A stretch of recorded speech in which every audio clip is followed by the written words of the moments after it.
Olá, seja bem-vindo, seja bem-vinda a mais um episódio do podcast Preciso Saber, o podcast da Academia Judaica. Esse podcast é para quem tem perguntas, porque no judaísmo, mais importante do que respostas é fazermos as perguntas certas. Temos sempre vários convidados muito interessantes e que nos contribuem muito com o seu conhecimento. E hoje não é diferente disso. Esse episódio será em inglês, porque temos uma convidada internacional. Vou apresentá-la para vocês. Hoje a nossa convidada é Galeet Dardashti. Ela é uma voz singular no judaísmo contemporâneo e quando eu digo singular, não é só no sentido simbólico, mas também literal.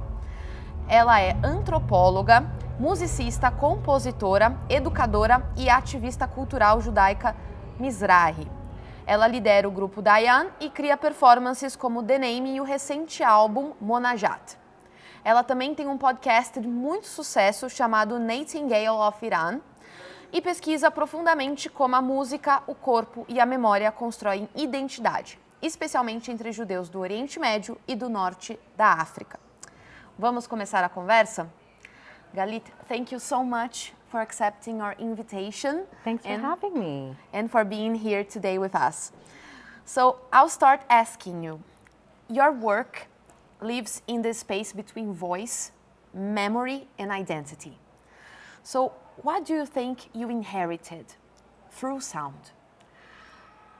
What songs, silences, and voices shaped who you are?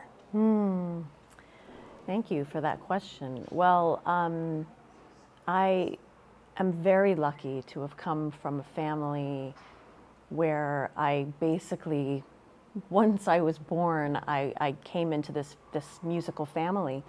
And I performed professionally with my parents and my two sisters growing up. We, sang international songs and Jewish songs and all different music from around the world. And so I was very influenced by performing with my family, absolutely. And then I went, pursued other musical things. I went to college and I started out as a voice major, studied all different kinds of music.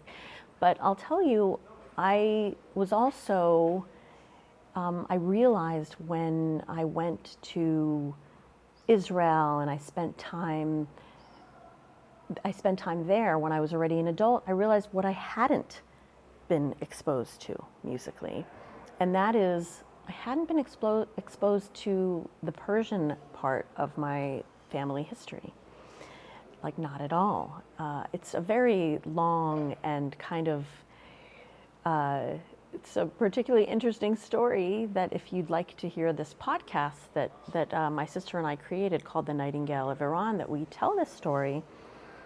Even though my father was Iranian, my grandfather Iranian, and very, very famous musicians, both of them. My grandfather was one of the most famous singers of Persian classical music in Iran in the 1950s and 60s. He was a religious Jew. And Muslims adored my grandfather. He was a radio star. And when he would sing on the radio, the entire country would practically shut down once a week. And so here I have this, very, very famous grandfather singing Persian classical music. My father in Iran became a teen idol, a pop star for, the year before he left for the United States. And even though I was very informed by music, both of my parents are musicians, I didn't get exposed to anything in terms of Persian identity. And so that is what I was not exposed to, and that is what I had on my own to kind of dig into and find teachers who would teach me this part of my heritage that I was not exposed to. And that's a big part of what we talk about in the podcast. And I think that really influenced me to become an anthropologist. It influenced my academic work, and going to Israel to study this movement of young Mizrahim who were searching for their own roots influenced me. So I think these are all pieces of my academic work, my musical work, which ultimately came to become very Middle Eastern, studying my Middle Eastern Jewish roots. So I think I am influenced not only by what I was exposed to, but what I realized I hadn't been exposed to. So as you said, you came from a long line of musicians and cantors. So your work stretches and reclaims traditions for music and performance. How do you understand Judaism as a path, something that is inherited but also reimagined, especially through the arts? Yeah, well, I'm an anthropologist. So I know that culture and religion are not static. They're constantly changing. And so I would say Judaism is like, every other kind of religion and also aspect of culture that's constantly shifting. And so I think, of course, people are reimagining their different forms of Judaism and not necessarily practicing the exact same ways that their parents practice. It's very dynamic, Judaism, and how people practice it, what they choose to keep from what their parents taught them, and what they want to kind of reinvent for themselves. And I study that in my work on Mizrahim in Israel and also now in the United States. And I think also live that as someone who has reclaimed different aspects of Jewish tradition. Like I grew up in a very Ashkenazi environment where I lived in the conservative Ashkenazi world. I learned to chant from the Torah in an Ashkenazi style. And when I became older, and I had already studied Persian classical music, I decided I wanted to learn how to chant from the Torah in the way that my father knew how, but had never taught me. And that is how he did it in Iran, in the Persian style. And so I learned to chant Torah in that way. So there I was reclaiming and reinventing my own Jewish upbringing. And I see people doing this all the time. So you have written and performed extensively on Mizrahi identity. And what do you think about this, I don't know if the word conflict is the best word, you can correct me, this conflict between Mizrahi culture and Ashkenazi culture in the Israeli society, in the Israeli reality. I know that today things are way better than they were in the first years, the first decades of Israel's existence, but still we still have this barrier between what Israel claims to be. Is it a Western country or a Middle Eastern country? And Mizrahi culture is a Middle Eastern culture. So what's your view about it?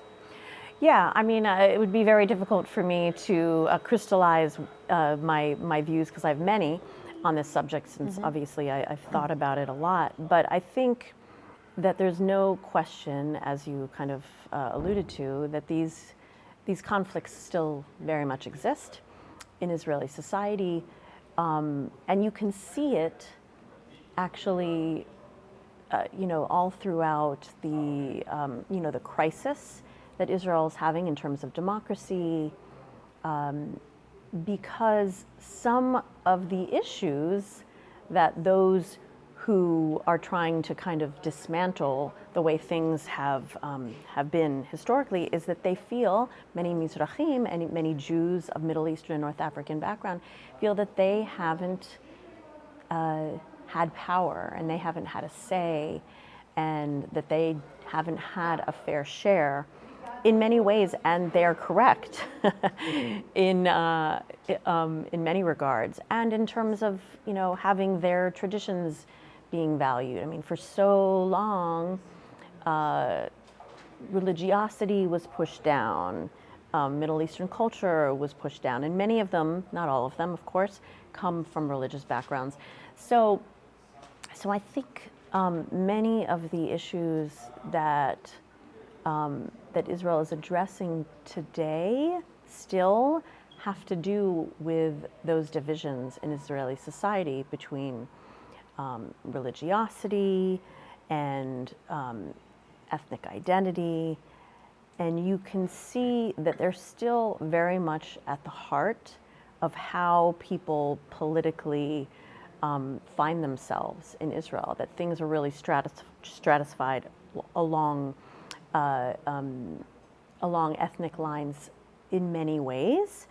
Of course, yes, Mizrahim are, you can find them in academia, you can find them in high echelons of society, but it is interesting that the Likud party, for instance, which so much came to power because, in 1977, because of the Mizrahi vote, still has never had Likud a Mizrahi leader.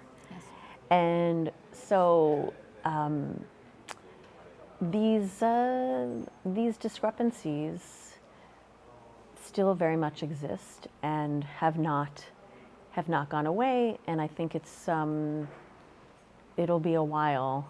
I mean, I don't know when they'll go away. I mean, Israel, I think we know, has some bigger problems, but I think those ethnic problems are a big piece of the larger picture. Do you think Israeli society is afraid to admit that there is a Middle Eastern society, because the majority of the society is Mizrahi, in the statistics. So they are mixed or purely Mizrahi. The music in Israel today, the popular music, the music that is like the most streamed music today is Mizrahi. So, and personally, I love it. So, is the Israeli society afraid of assuming their part of their identity that is a huge part of their identity? Yeah, it's such a great question. I mean, I think it has always been the case that Israel sees itself as part of the Western world. And, you know, it's funny, even here, I heard one of my colleagues, refer to Israel as part of the Western world. And look, it was established really in terms of Zionism by European Jews. So I understand why people perceive it that way. Israel has always been a part of Eurovision, for instance. It's very, and there are many other examples like this. So I think that, yes, many Israelis, especially, those who have the largest amount of power, institutional Israelis, have always wanted Israel to be seen as part of the West. And that is in conflict in many ways with where it is on the map. If you look at it, its location. So, I don't know if it's afraid to admit, but I think it wants very much to be seen as part of the West. But interestingly, in this new configuration that we're seeing in the Netanyahu government, I'm not sure that they care about the West anymore. Yes. So I don't know. I'm not a political scientist, but there's some big shifts. Israel no longer seems to care about what the rest of the world thinks of it. So this East-West dichotomy might not matter as much. And thinking about the Jewish community, not only in Israel, but in the world, and I want you to add the Brazilian community, the Brazilian Jewish community, because here I think we have something that could relate to the Israeli Jewish community. That is, of course, here is way smaller than in Israel, but here we have a Sephardi community that is big, a big Sephardi community. We have mixed Jews from Sephardi and Ashkenazi backgrounds, and we have an Ashkenazi community. But the Ashkenazi community is the mainstream community. Yeah. They are the leaders in the institutions, the Jewish institutions. And the Sephardi and the mixed ones are not very seen. I don't know if you can understand me. Oh, I understand you. They are not really seen. And I teach in a Jewish school as well. And a lot of my students that are from Sephardic backgrounds, they always follow the Ashkenazi, the Ashkenazi traditions, even in school. And I find really odd. I came from a mixed background, but my mom was Sephardi, so I have a lot of my traditions as Sephardi. And I don't know, for me it's odd that people from Sephardi backgrounds follow Ashkenazi traditions. And the school in general, and not only the school that I work for, but other schools, follow Ashkenazi traditions. So in your view, what are the tensions today in the Jewish community, the broader Jewish community in the world, and how Mizrahi Jews are seen, in your opinion? Are they erased, or they are trying to reclaim their place in the global Jewish narrative? Yeah, well, thank you so much for that question. This is actually, I'm going to be speaking to my students about that, and I actually didn't know exactly what the situation was for Brazilian Jews, so I'm glad that you told me that it's similar, because I was going to ask some of my students today. Look, this is what you're describing is Ashkenormativity, which happens, of course, has always been the case in Israel, and has also been the case in the United States as well. And there, I mean, there's a big difference between Israel and the United States, and that is that in Israel, there are so many more Jews from the Middle East and North Africa, Mizrahim, Sephardim, and so it really was kind of obvious that there was a smaller amount of Ashkenazim who had the power over Mizrahim. In the United States, the situation is that the amount of Sephardim and Mizrahim, some people refer to themselves in different ways, Jews of Middle East and North Africa, is much smaller in the United States. And historically, it was almost like they were invisible. And there wasn't really discrimination as in Israel, but it was sort of like invisibility. And so just like you're describing at the schools, at the Jewish day schools, at the Hebrew schools, when they would talk about what Judaism is, that Judaism meant Ashkenazi cultural practices and traditions. And I grew up in that environment myself and didn't even know what I was missing, because in the Hebrew schools, in the Jewish day schools, nobody talked about the experiences of Jews who weren't from the Ashkenazi world. That is changing to a large extent in the United States, slowly, and that is a big piece of what I do, and that is my work, going into synagogues, consulting now with larger cultural and Jewish institutions about how they can include Sephardi and Mizrahi traditions. I'm speaking now to the rabbinical schools and the cantorial schools about how they can integrate much more of the Sephardi, Mizrahi cultural practices so that rabbis and cantors can be more inclusive and the educators can be more inclusive. So these are all things that are happening very slowly. We're taking baby steps, and those things are beginning to happen. And I don't know, as much about what's happening here in Brazil, but I think, again, I don't know who is leading, or if there are leaders in Brazil who are leading these movements. In one of my students, I have someone from Portugal who is leading movements like that. But I would love to help people. I would love to help Sephardic and Sephardi Mizrahi Jews figure out how to embrace their traditions, because in the United States, we're really just beginning to make a big headway in this regard, but there's so much more to do. And I know that in many places around the world, it's a very similar situation. And we need to get these large institutions to start thinking about ways to be more inclusive. And what is the role of art in this work, especially women's voices? Did it play in an unsettling or healing place, filling those gaps?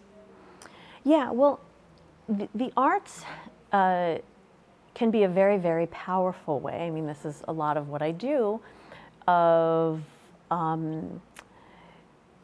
just showing the beauty of what different traditions, the richness of different traditions. And I think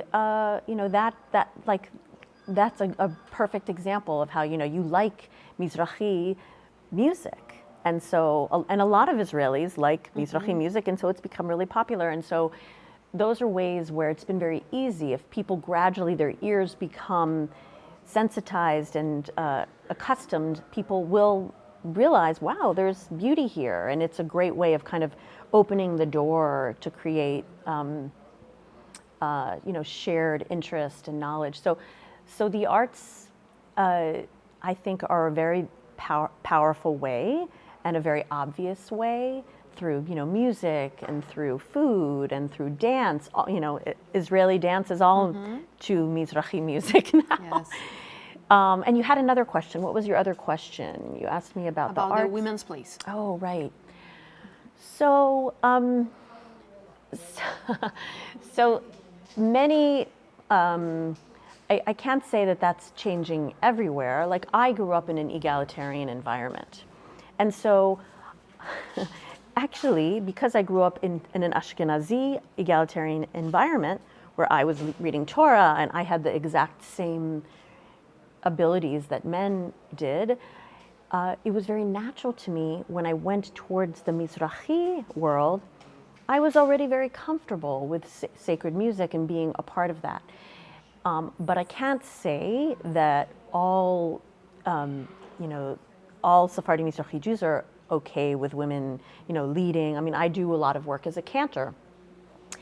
And now there are these small pockets of Sephardi Mizrahi Jews who are starting egalitarian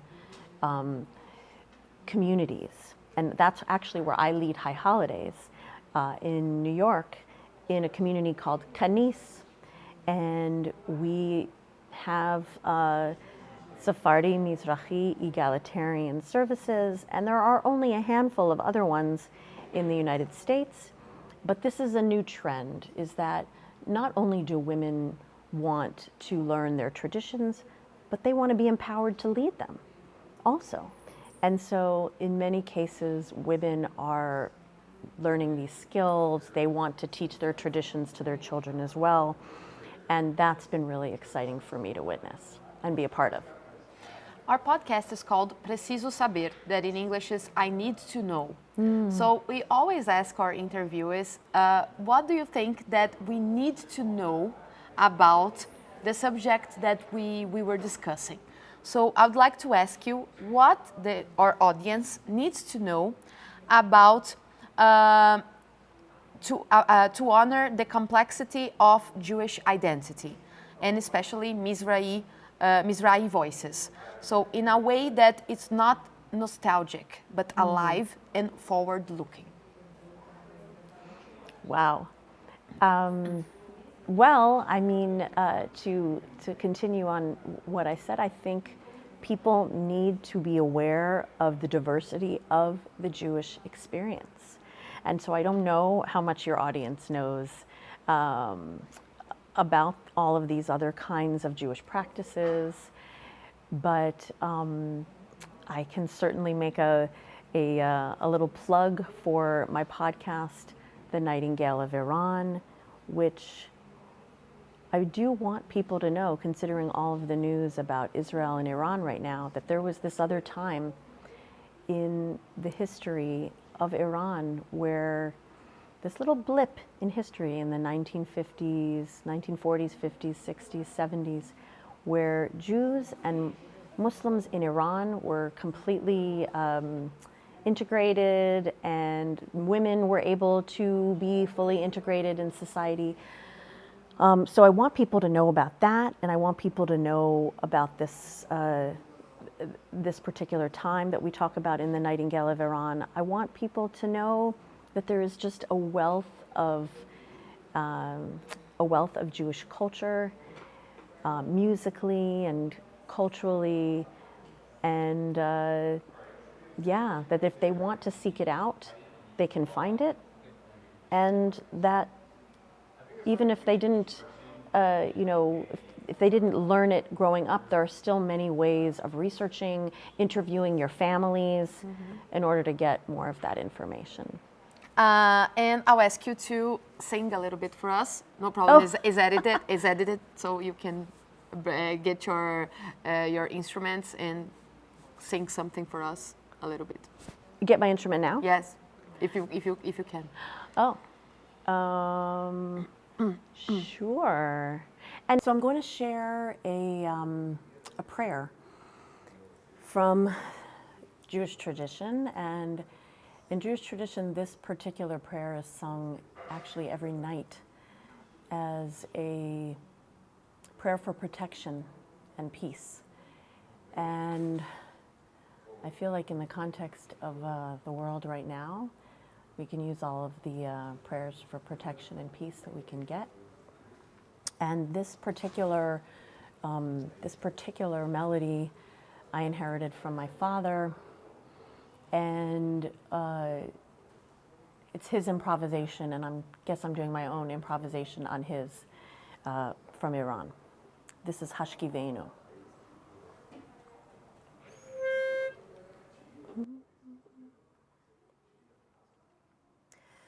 Hashkivenu Adonai Eloheinu leshalom,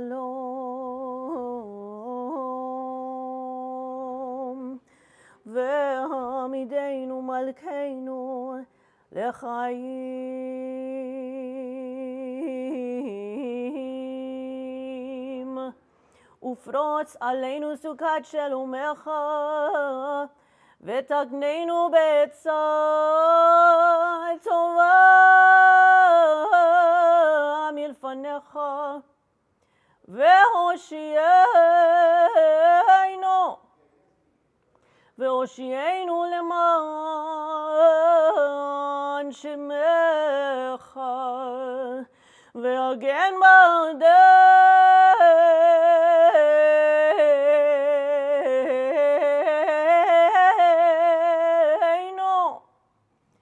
ve'aser me'aleinu, oyev dever v'cherem ve'ra'av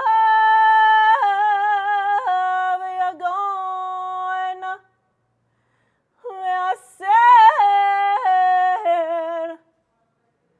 ve'aser satan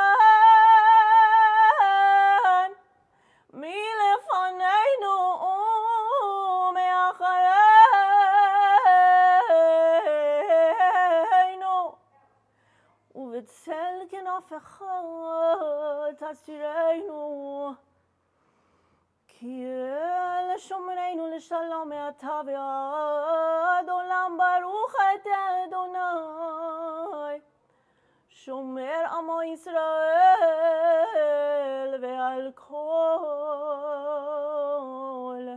yoshvei tevel ha'ad.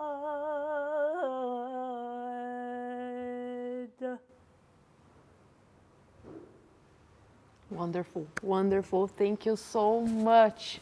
Thank you so much for really this honor of hearing you and our audience to hear you sing. Thank you so much. Thanks for having me. For your generosity to talk with us and to sing for us. Of course, thank you. Thank you so much, Galeet. E muito obrigada a você que acompanhou até aqui essa conversa emocionante e imperdível. Continue acompanhando os conteúdos da Academia Judaica nas nossas redes sociais. O nosso podcast vai ao ar a cada 15 dias às quartas-feiras. Então também siga o podcast no YouTube, nas plataformas de áudio que você preferir e continue seguindo então os nossos materiais. Eu sou Karina e até a próxima.